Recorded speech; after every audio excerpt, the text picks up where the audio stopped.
adat Aceh yang berupa penukaran Cirana Batiranu dan juga penukaran payung kuning.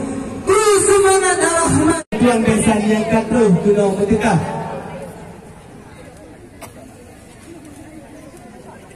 Alhamdulillah, untuk rangkaian prosesi penukaran Cirana Batiranu telah selesai. Untuk proses adat selanjutnya, penukaran payung kuning.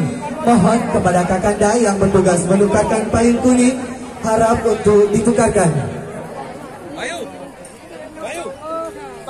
Kami beritahukan, mohon kepada bapak ataupun ibu yang menggantikan posisi ayahanda tercinta dari Lito Baro dan yang menggantikan posisi ibunda tercinta dari Lito Baro, harap untuk dapat mendampingi Lito Baro. Rombongan Lito Baro telah tiba di kediaman Dara Baru. Kita akan menjemputnya dengan panduan daripada MC Kumaini, dan kita akan menjemputnya dengan tradisi adat Aceh yang berupa penukaran Cirana Batiranu dan juga penukaran payung kuning. Kru semangat Rahmat Mutabu, cahaya bintangmu kena ubahnya. Katrem selumpah kamu menunggu, Jeh Dara Baru kamu tunggu, cukup hanya rindu kehagelam dada. Katrem selumpah kamu menunggu, mupleh kau tunggu, pajang kehujuba kena merdeka. Tiada bintang di rumah pade, burung hatinya mulai asa, bukan tak sayang imata dire, menyobah hati, jio di mata. Mameh itu baik pasalam cawan, mameh menisan pasalam tima.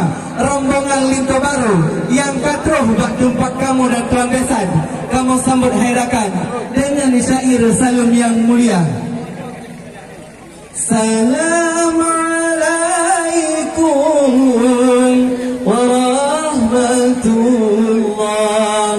Jara dua ba'at jumalan, jaranan sibro bi'atu ure ba'ahlul lake bakawang dumna.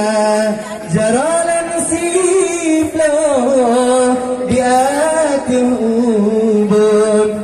Assalamualaikum lan tegur sapa. Jaralan siblang ban sikureng syaradulan kun tanda mulia. Jaran sikureng lan berlapan dengan totimpan dengan asokaya.